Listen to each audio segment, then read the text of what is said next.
G'day Internet, Chris here. If you've got a table saw and you don't have an outfeed table, you could have some bad habits that might eventually cost you your fingers. Let me show you. First off, if you're feeding a piece of wood that's relatively long and you're pushing it with a push stick, something similar to this, by the time you get to the end, there's a lot of counterweight on the back of the board, so it wants to tip down. So what you instinctively do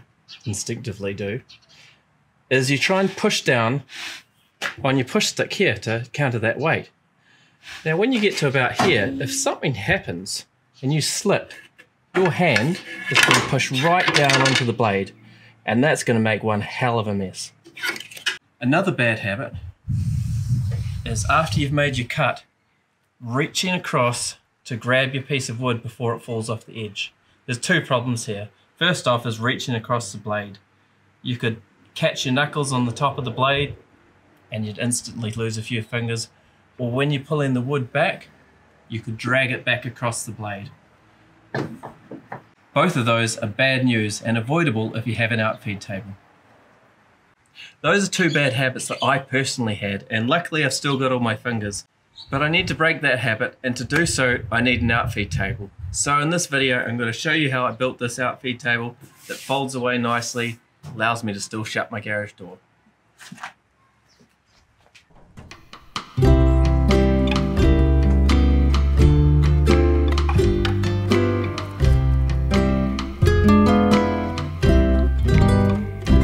The trickiest part of this build is attaching it to the saw itself. So I'm going to start off by making the piece that attaches to the cabinet saw. The cost of wood at the moment is astronomical, so to keep costs down, I purchased some pine from the bargain box area of my local big box store. Getting the pine from the discount rack means you don't get exactly what you want, and it's likely to be a bit warped or damaged. However, these problems are quickly overcome by gluing up enough pieces to get the thickness I want, and clamping them together using a straight edge to remove any warping. Then after the glue is dried, I clean up an edge on the jointer and then run it through the table saw to get two nice parallel sides.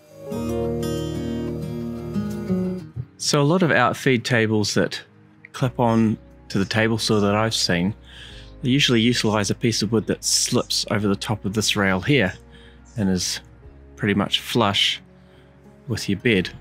My problem, however, is if you look under here, my fence rides along this rail, so I can't actually take up that space. So I'm going to have to leave a void between the bed and the table here for the fence to run along. It also means I can't screw into this. So what I'm going to do instead is I'm going to remove some of these bolts and essentially bolt my piece of wood on to the edge of this. To do this, I went and purchased some new bolts that would be long enough to bolt the table support to the saw. I also wanted to use two nuts here. The one you see me tightening now will tighten the rail to the saw. Later on you'll see me use another nut to tighten the table support to the rail. I know I just said that I can't make the support slip over the rail, but I do want it partially to slip over the rail. So the first thing I'm going to do is cut a groove in the support. But to make sure I don't stuff it up, I'm going to start off by cutting the groove in a scrap piece of wood.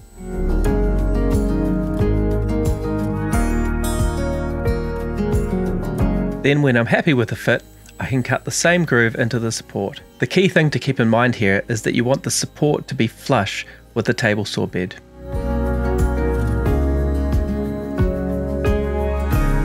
Now, going back to the fact that I can't have the entire rail covered, I need to cut a strip off the support so the fence has a clear run. And again, I'm going to use my scrap piece to check that I've got it all right. The inside corner of the rail is actually rounded, so I need to round over the support so it will fit nicely. I forgot to record it, but to do this on the final piece I'll use a trim router with a round over bit. Fits like a glove. Going back to the final piece, I make the same cut and then I round over what would be the internal corner of the rail. Now that the profile of the support is done, it's time to cut it to final size. I want my table to be 1 meter or roughly 39 inches wide. So taking into account the arms I'm going to make later on, my final length is 945 mil or 37 and 13/64 of an inch. Remember those bolts we left protruding from our rail? We need to drill some holes in our support now to match them so we can attach our support to the rail.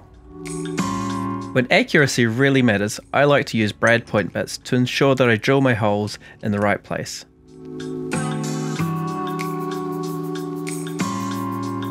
Some of you may have noticed that I didn't remove all the bolts from the rail, and they're going to get in the way when I try and slide the support on. To deal with this, I need to bore some large holes on the inside of the support to make room for these bolts.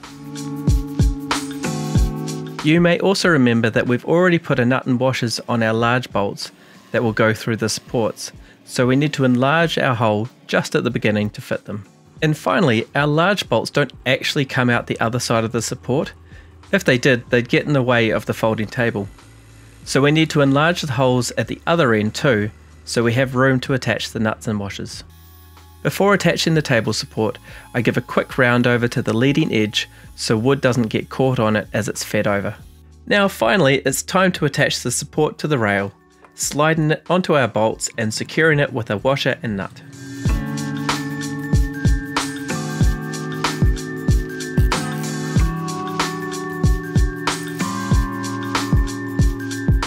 Now it's on to making the actual tabletop.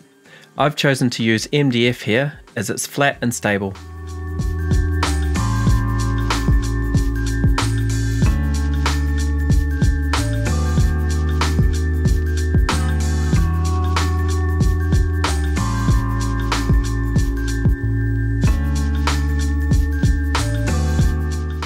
And here's another safety tip for you, especially if you're in a small workshop like mine.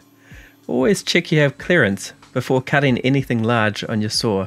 Luckily for me, no harm was done in this instance. The MDF I'm using here is 18mm or 3/4 of an inch, and I'm going to double it up to make it a bit more rigid. I'm using some cheap wood glue here, and because I don't have clamps that can reach the centre, I'm going to pre-drill some countersunk holes and use screws to hold the middle together.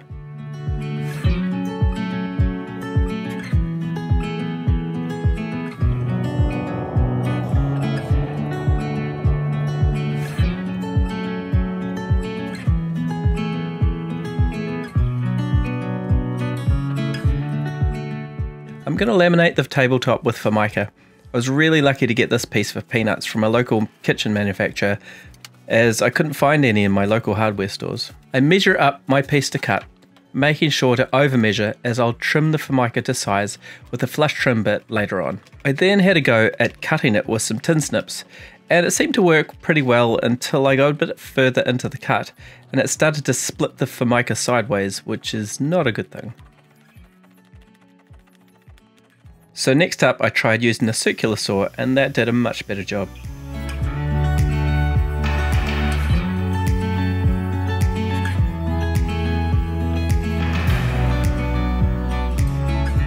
I'm using a contact adhesive to glue the Formica in place, and I'm using a small paint roller to apply the adhesive.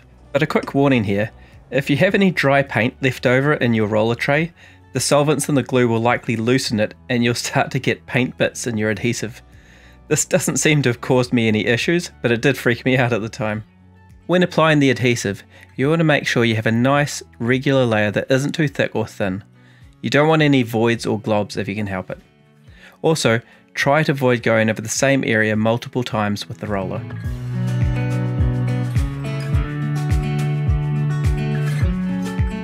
After applying a layer to the MDF, I do the same thing to the underside of the Formica.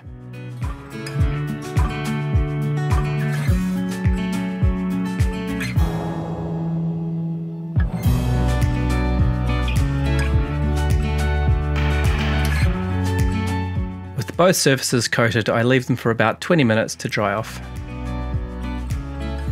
The thing with contact adhesive is once both sides touch, that's it, they're stuck. So to give me a bit more time to lay out the Formica, I add several shims to the top, then I can lay the Formica on the top and move it into position.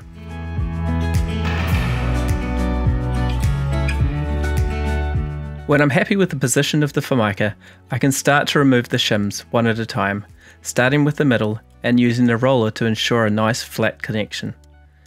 And yes, I did steal the roller from the kitchen.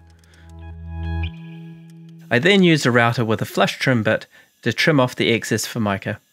I wasn't sure how well this would work, but it ended up leaving a really good finish.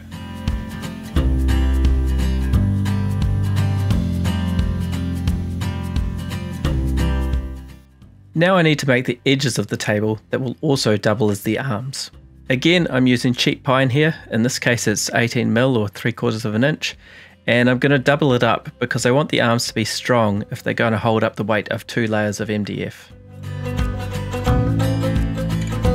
Once the sides are dry, I clean up an edge on the thicknesser and then trim them to final thickness on the table saw, which was about 40mm or just over 1.5 inches.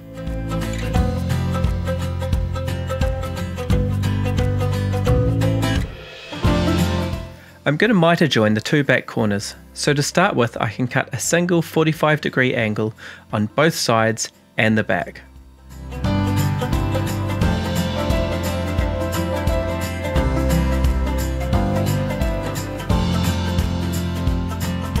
I can then position the back piece against the tabletop so the angle meets the corner. Then I can take a measurement from the other side to cut the final 45-degree angle.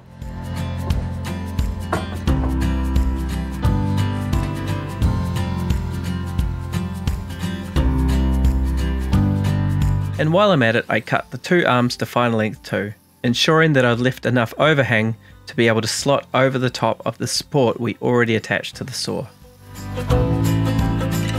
I'm going to glue and screw the edges to the table, as the arms especially need to be strong.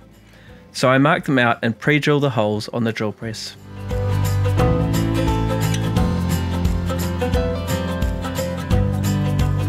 I don't want the screws to be visible, so after drilling the holes I go back over them with a larger drill bit and countersink the holes slightly so I can come back later and add plugs to the holes.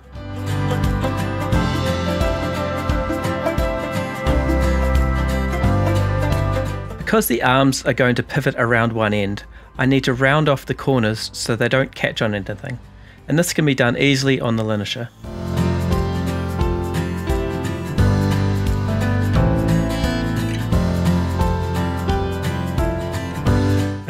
This has to be the most satisfying part of the whole build.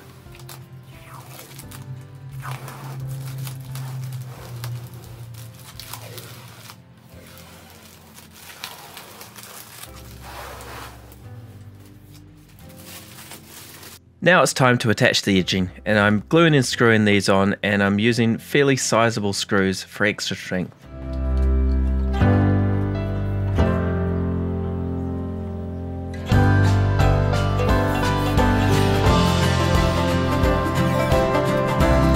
I managed to mismeasure one of my holes, so I had to go back and freehand it, but it turned out fine, and I'm going to plug the holes up later anyway.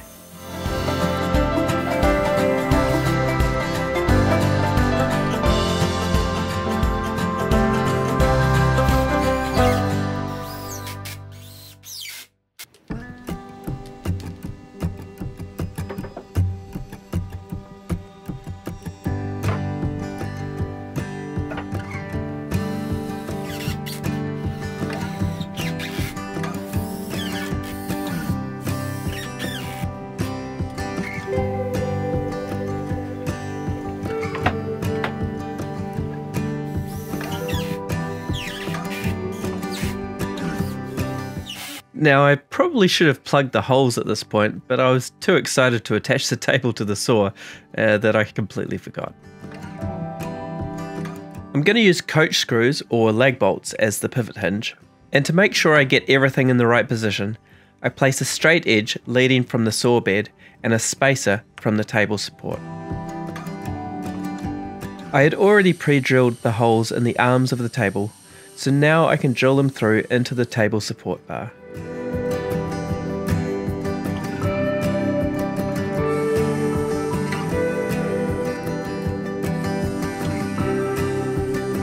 And before we attach the coach screw, we need to enlarge the hole on the arm so it can pivot freely around the coach screw.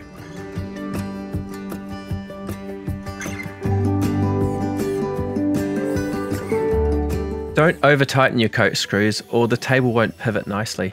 It's a good idea to tighten the last bit up with a crescent so you have better control.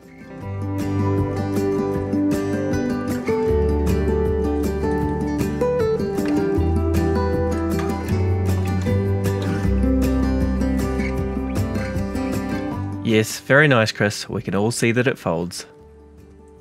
The last thing I need to do before moving on to the leg is to route 2 grooves to follow the miter slots from the saw. I use a piece of 3/4 inch MDF to slot into the miter slot, and I use that to mark out where to route. I then use some offcuts of MDF as a straight edge and use a pattern bit to route out the grooves.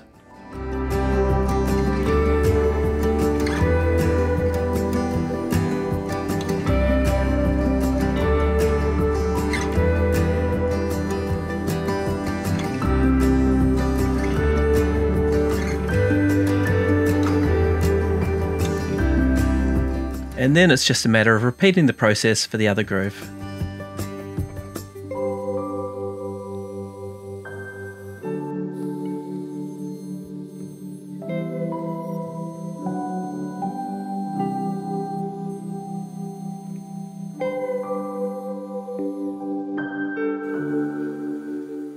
So one mistake I was very lucky, didn't cost me anything, as you'll see where I put my screw there, lined up exactly with where I needed to put those router troughs.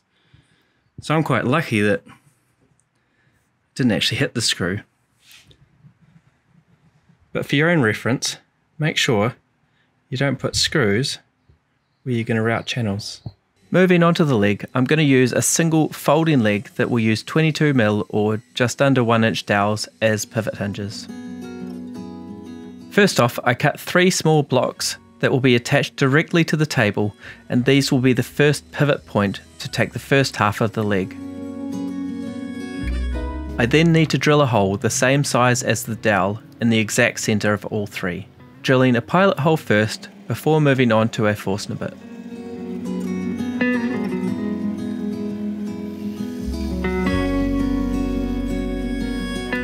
Having a pilot hole means you can drill half the hole, then flip the wood over it and drill the other half, avoiding any blowout.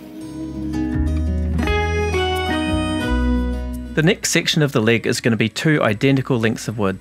I'm actually cutting these too small, and you'll see why later on. I should have mentioned the dimensions of all the pieces of the leg are 36mm by 55mm or 1.5 inch by 2 1/8 of an inch. Now we need to drill another hole in the ends of these parts, exactly half the width of the wood in from the end and the side. It can help to tape both pieces of wood together when drilling the pilot hole to make sure you have both holes drilled in exactly the same position on both pieces.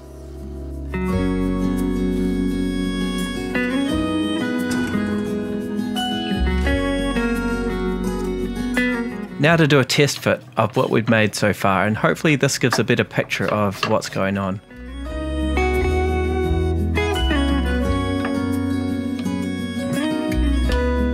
And here you can see it's not quite going to work yet, so we need to take the first leg sections over to the sander to round them off.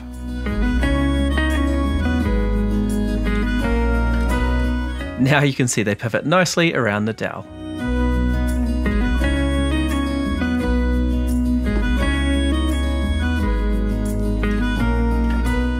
We need to drill one more hole in both of the front leg sections. This should be done in the centre, but this time about 100mm or 4 inches from the end, and this is where the end leg section will attach.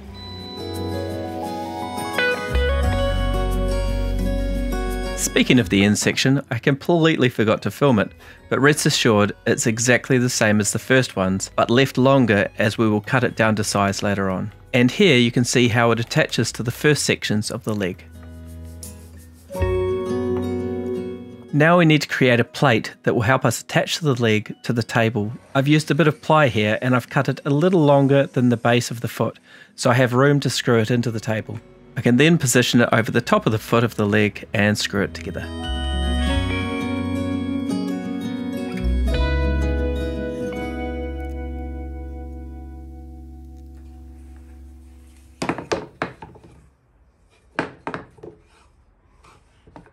Finally, we need to screw another piece of ply in place to stop the bottom part of the leg pivoting in both directions.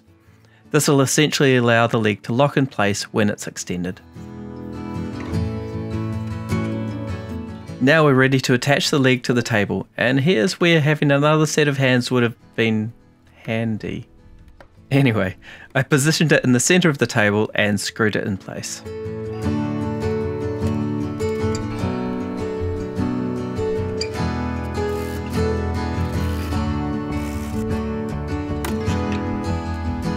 With the first part of the leg attached, I could then take some measurements and cut the bottom part of the leg to final length.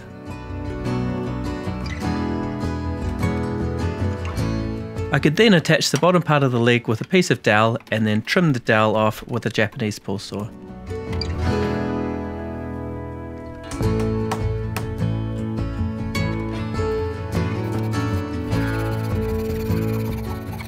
Overall, I'm pretty happy with how the leg came out, but I have one fatal flaw.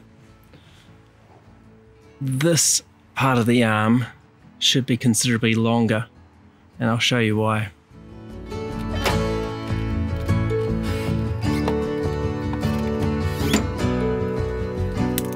As you can see here, this leg is way too long, pops out the bottom of the table and stops the table from closing. So I'm going to have to redo those legs.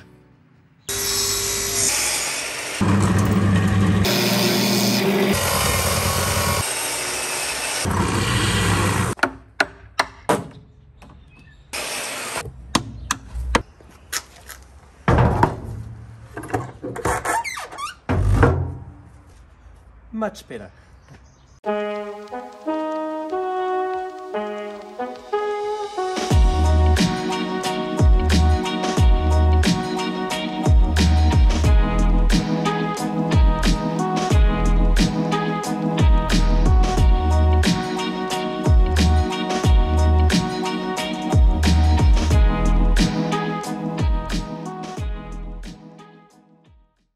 Well, that's it for this video. I hope you enjoyed it and maybe learnt something. If you'd like to see a video on how to make another essential table saw upgrade, check the link up here on how I made my crosscut sled. And with that, I'll see you in the next one.